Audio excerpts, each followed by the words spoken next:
the doc, he says, now bend over, son. We're gonna check your prostate. Baby, the fun's just begun.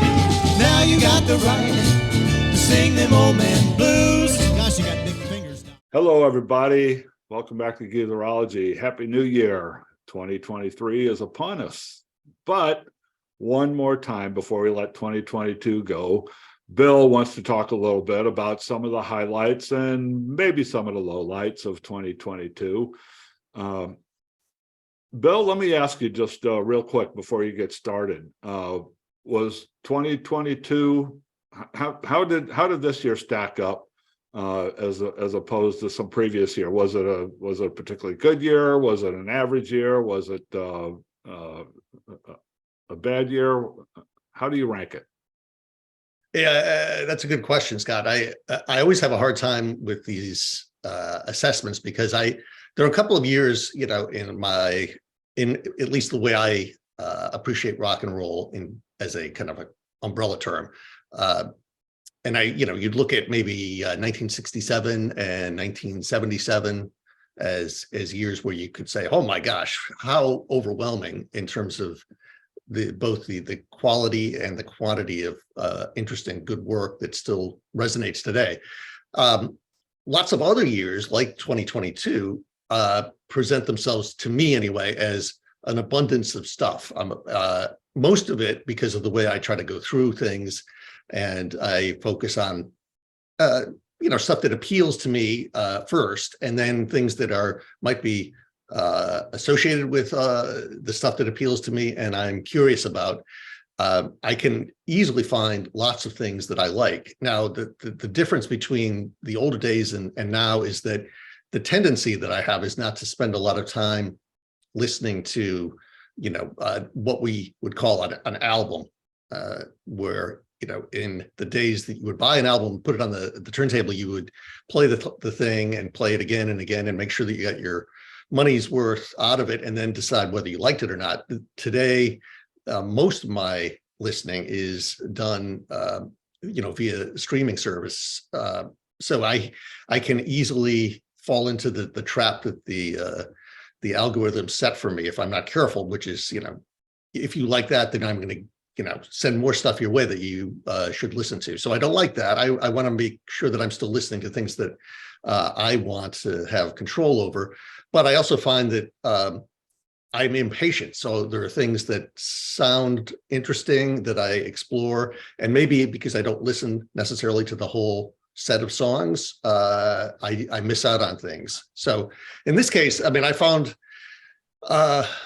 summing things up, that this was a good year, just like last year was a good year and the year before. So I would have no trouble, burning a mixtape CD in the old days, either from cassette or then to CD, or even putting together a playlist with a lot of stuff. As a matter of fact, I have like 179 videos that I liked on YouTube that I kind of played around with as a starting point, and that's from that I've extracted these songs or bands or musicians that I wanted to talk about.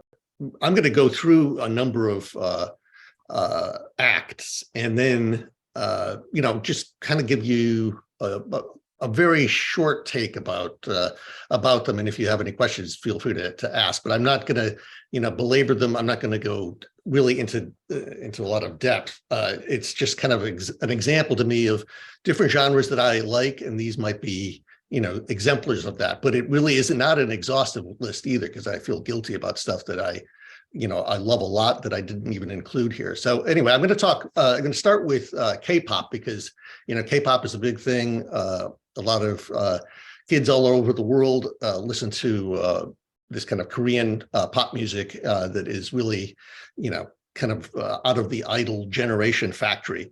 But a band that I've really grown to love is called Say Sue Me, and it's spelled just the way it sounds, Say Sue Me, 3 words. And if you remember those old CDs that they would say, now that's what I call rock and roll, or that's what I call Christmas music, I would say this band would go on, now that's what I call K-pop, because it's not like Blackpink or BTS or that kind of K-pop. It's more like Always, which is a band I talked about a while ago from Canada, one of my favorites. These guys are from South Korea, and Seisumi, they mix elements of shoegaze, which is that kind of noisy, rhythmic, hooky guitar, with dream pop, which is it does what it says. It's that's the kind of sound, and what they come up with is this kind of fizzy bubblegum groove, which I really like a lot. So it's if you like that kind of stuff from Postcard Records, some of that Scottish stuff from the 80s, or the C86 cassettes, that kind of stuff is what this band's all about. Another band that I'm a big fan of, I have been for a while, is called the Paranoid Style, and really it's driven by Elizabeth Nelson. She's the brains behind the operation. She's the singer-songwriter. She's a music critic. She's a journalist. She's kind of the Jill of all trades, and her band, which is named after a political science book by Richard Hofstadter, which I really like. The Paranoid Style is really a very highly literate. Can you imagine? It's like Elvis Costello as a hyper literate guy. Can you imagine? That's what it's like. So you really need to have the lyrics, and you need Wikipedia. One of my favorite songs that she wrote this year is about Barney Bubbles, who is, speaking of Elvis Costello, he designed a lot of artwork, including Elvis's Almost Blue and Imperial Bedroom. But he's well-known designer of record artwork, album artwork in the 80s, and very innovative. He also committed suicide because he was deep in debt, and the song is about that. It's really quite a great one, but it's a good example of what the Paranoid Style is all about. Changing genres a little bit. One of my two favorite characters came together, Black Thought and Danger Mouse, for an album called Cheat Codes. And so if you can imagine, like, one of the best sampling producers who's working right now, working with one of the best lyricists to deliver a record that's got a lot of grit and elegance and plenty of great quotes. And one of my favorite quotes is from the song No Gold Teeth, which is, it goes like this: I'm more advanced than any of my classmates. I came into the game on a fast break, and I'm gang like Billy Bathgate. So if anybody can quote a 1989 novel by E.L. Doctorow, Billy Bathgate, I mean, I'm on board with that. And it's, it sounds great. It sounds like a classic hip hop. So if you're in the mood for something that's, again, hyper literate and very early 80s, with a lot of good samples mixed in, I would recommend Cheat Code. This is one of my favorites. This is MJ Letterman. He put out a record called Boat Songs, and it's a kind of a collection of country tunes that have been soaked in beer and then, distorted with lots of heavy guitar. And the lyrics are really funny. So this guy, I should note that he looks a lot like my nephew, who is also a musician in his own right, who is also kind of similar in the approach. But what Letterman does is, Lederman, sorry, he kind of has been influenced by Jason Molina and David Berman and Sparkle Horse and Dinosaur Jr. and Heaven Help Me, the Smashing Pumpkins. And he kind of has a very Gen X approach to how he delivers this stuff. And it's really interesting, very funny. A lot of the songs are very short. One of my favorites is about Michael Jordan's illness, food poisoning, hangover, during the 1997 NBA Finals against the Utah Jazz. It's a great song. I really like it. So Letterman, MJ Letterman, I highly recommend him. Dead, D-E-H-D, Dead is a great little minimalist trio, and the interesting thing about these guys, they've been around for a little while. They keep on getting better. They're from Chicago. Their songs are, really about hope and struggle and perseverance, but all of that stuff is wrapped in these insistently hooky songs. And I'm a sucker for this kind of stuff.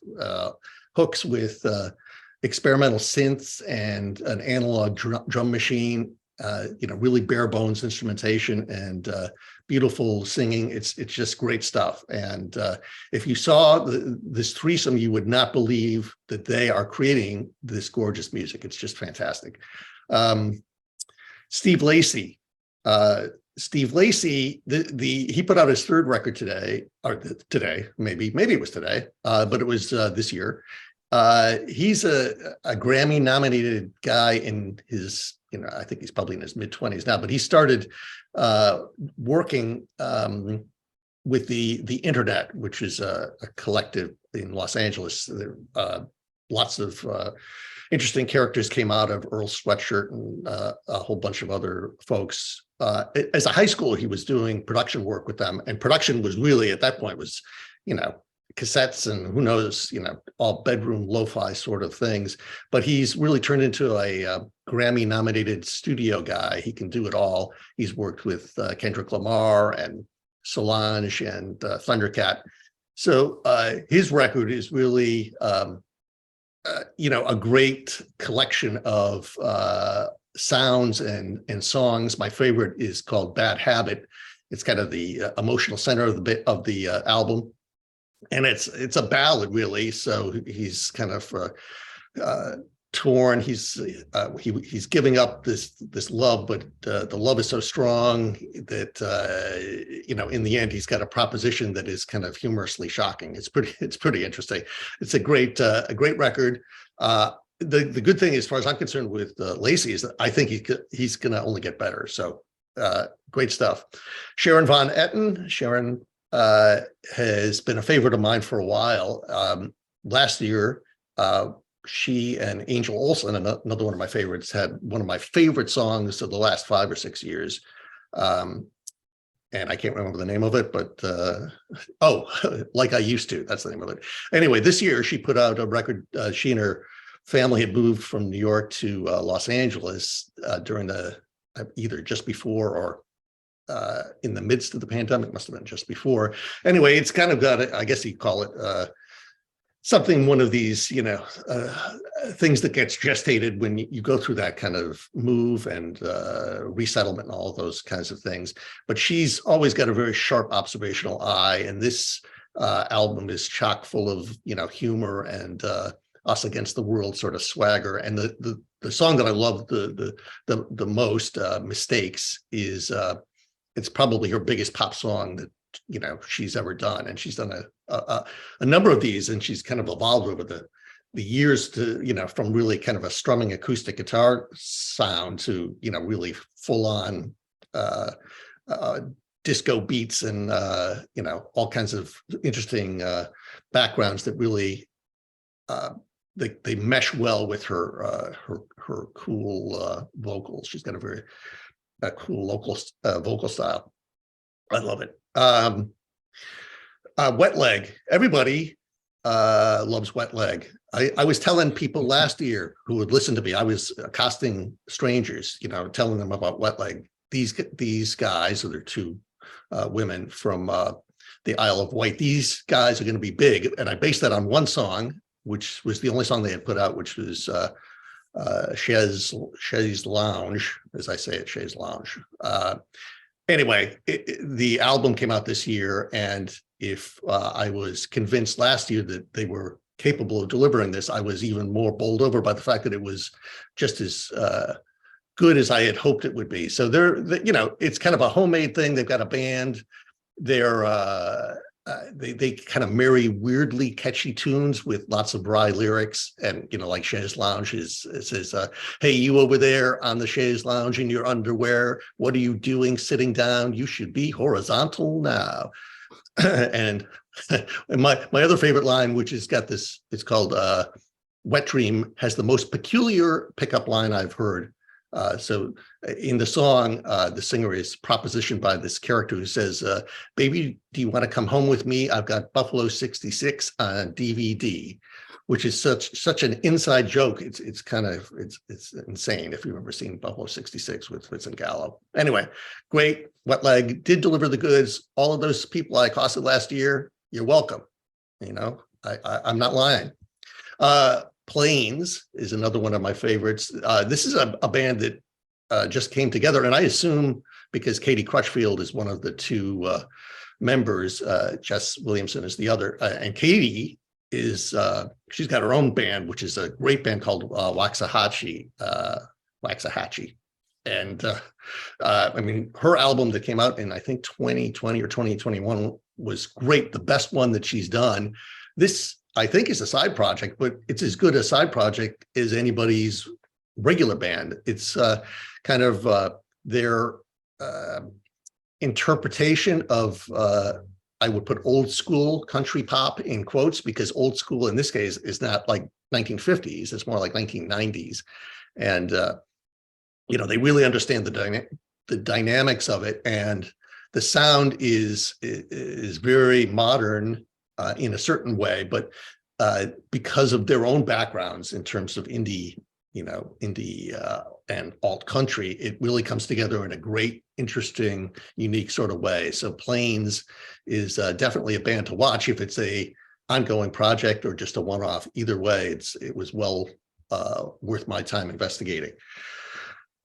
Nova Twins, speaking of two women in a band, Nova Twins are these two mixed race London girls who they kind of shout through distorted mics, and they play gnarly riffs. I mean, the whole thing is, if you can imagine, you know, the Venn diagram with punk and new metal, speaking of 90s sounds, new metal and electronic dance music, and you kind of cram it all together. These guys are right there in the center, and it's great stuff. My favorite song on the album is called "Choose Your Fighter." It's really it's essentially about a video game where they're, you know, making believe they're in a video game. It's great stuff, and what is so exciting about it is that it's really exciting.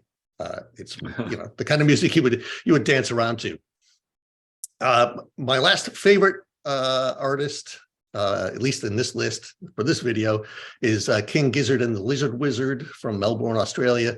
And, you know, they've taken a page out of Robert Pollard, Guided by Voices methodology, which is to just flood the zone. So they put out 5 LPs this year, 5.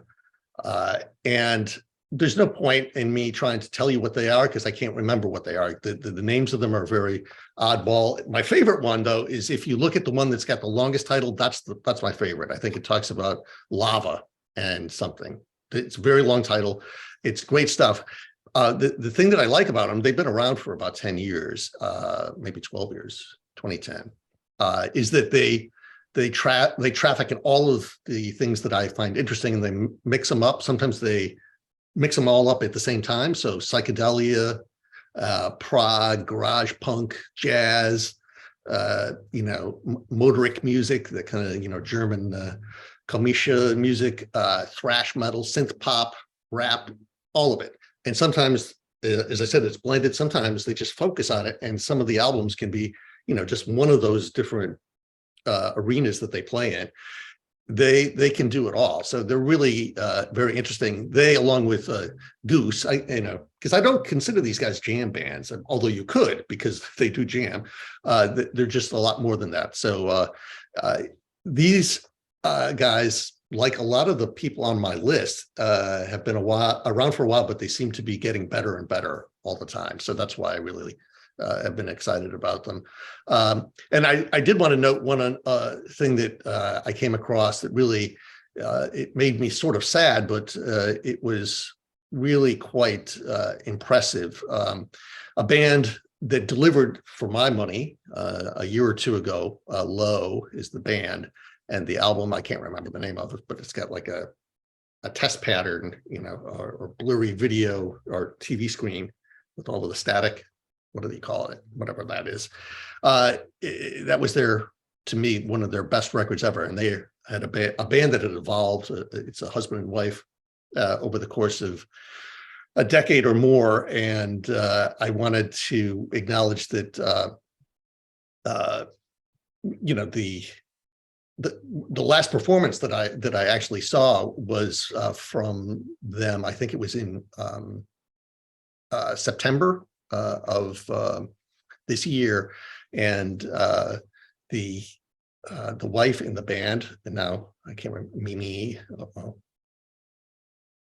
I don't remember Mimi's last name. Mimi Rogers is not it.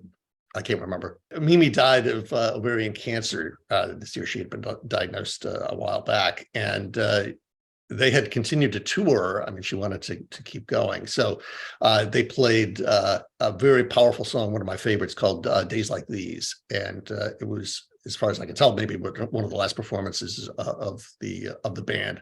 It's very moving. It's a great song, and it would be moving at any time, but it's doubly so given the circumstances. So that is something I wanted to also acknowledge. But as I said, I mean, overall, it's been a great year. And you know, I look at lists that people compile, and there's stuff that, you know, I think merits checking out. I just haven't gotten around to it. So one of these days, maybe. But then, you know, 2023 is starting, so it might be too late for those. The title of the King Gizzard and the Lizard Wizard album that you had just on the tip of your tongue, which folks will see at the bottom of their screen, it is Ice, Death, Planets, Lungs, Mushrooms, and Lava. I knew lava was in there. I picked one of these. I was surprised when you sent me your email where you told, you know, give me a heads up on what you're going to be talking about, and so I thought, okay, well, I'm gonna go listen to a King Gizzard and a Lizard Wizard, which I've heard the name, I never heard it. I had no idea what to expect, and I looked for their 2022 album. I'm going, oh my God, yeah. Well, I'm counting. They released 24 albums in the past 10 years.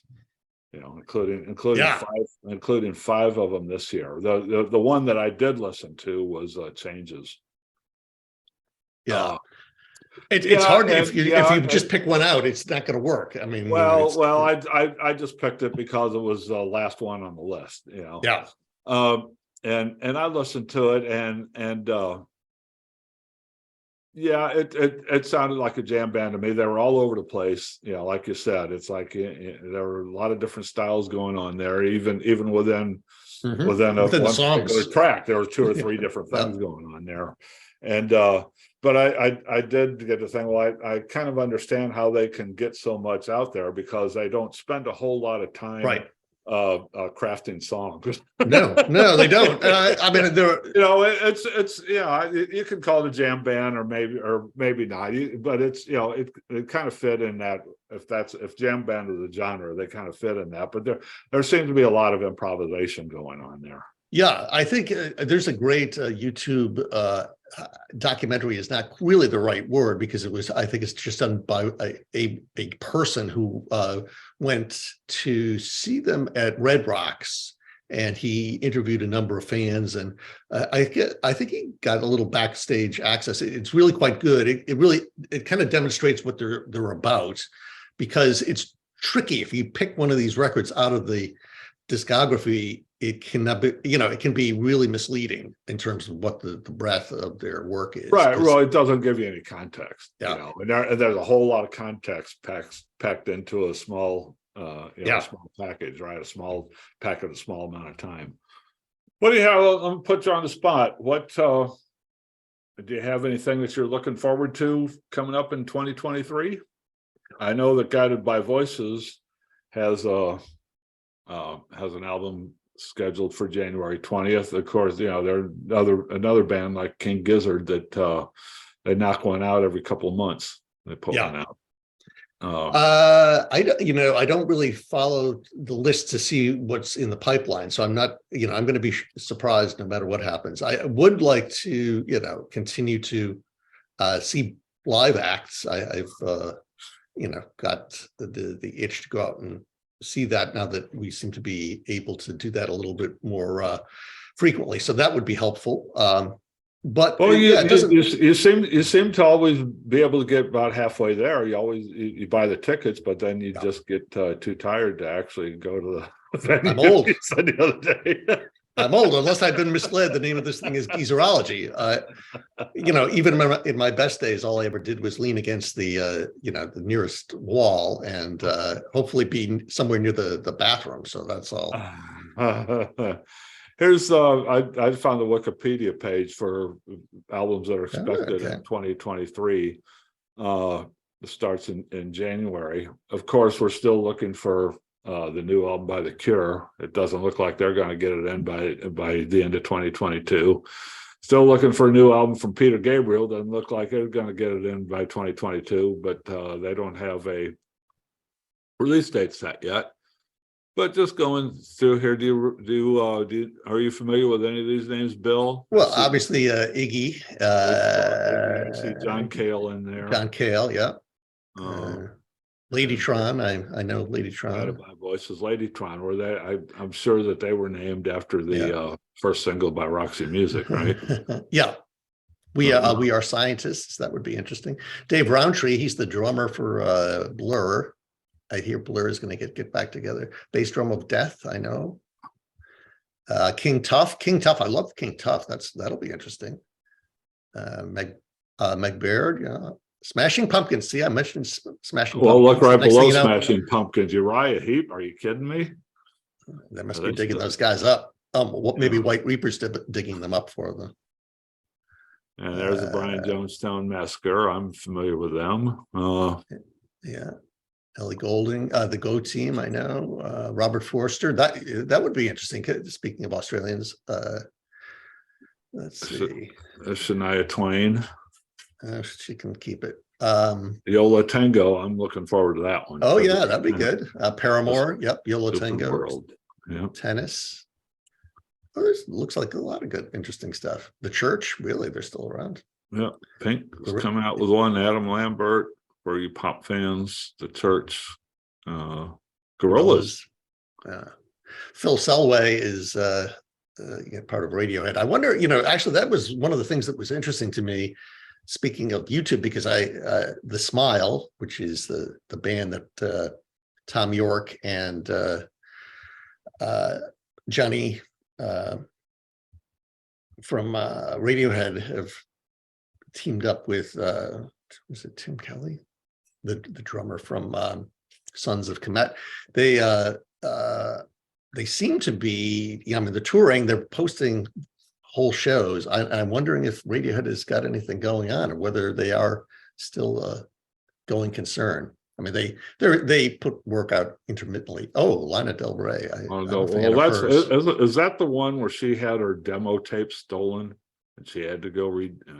I don't know. Yeah, that happened not too long ago. So I think this was an album she was actually planning for 2022, and she got some.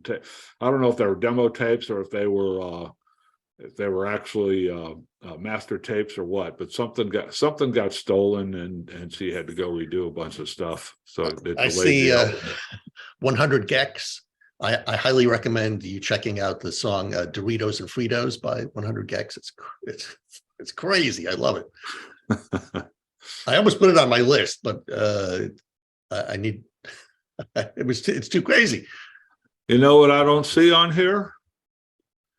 Another Smashing Pumpkins. Lizard. They got to lie down and take a break. Smashing Pumpkin. That's their second one this year that we saw, isn't it? Yeah, I wonder if Billy is just kind of clearing out the vaults. Yeah, maybe he's inspired by Neil Young. What I got laying around, I'll just throw it out here. Depeche Mode is planned. Depeche Mode. What month is that? Oh, that's unscheduled in TBA. Oh, okay. I like The Cure and Peter Gabriel. The Killers. Kylie Minogue. I was like PJ Harvey. PJ Harvey put out a rarities collection this year. I love Polly Jean. I do too. I was a big fan of hers for a long time. Make England Shake is one of my favorites. Yes. She's great. Swans, that's some interesting stuff. Swans, I didn't know if they were still around.